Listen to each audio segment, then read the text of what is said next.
குழந்தைகளுக்கு ஏற்படும் இருமலுக்கு சிறப்பு எதுவும் கொடுக்க தேவையில்லை என்று இந்திய மருத்துவ சங்க தலைவர் செங்குட்டுவன் தெரிவித்துள்ளார். கோவையில் செய்தியாளர்களுக்கு அவர் அளித்த பேட்டியை தற்போது நாம் பார்க்கலாம்.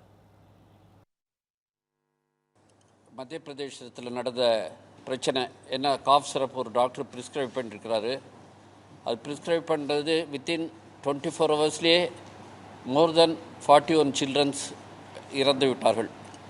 அதுக்கு என்ன காரணம், பெரிய ஃப்ளாஷ் ஆகி அது என்ன காரணம் அப்படின்னு இது பண்ணும்போது ரிசர்ச்சில் பண்ணும்போது தான் கண்டுபிடிச்சாங்க. டைஎத்திலின் கிளைக்கால்ங்கிற ஒரு இது டிஇஜி.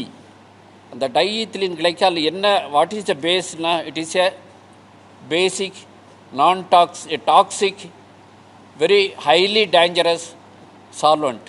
அது எதுக்கு மெயினாக யூஸ் பண்ணுறாங்கன்னா பெயிண்ட்ஸை இது பண்ணுற கரைக்கிறதுக்காக அதை இது பண்ணுறாங்க.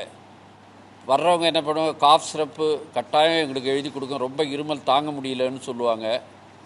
பட் எல்லோரும் இது பண்ணும்போது அது நம்ம அவங்களுக்கு மறுக்கவும் முடியாது. இது தேவையில்லைம்மா, தானாக இயற்கையாகவே இது குணமாகிடும்னு சொல்லுவோம்.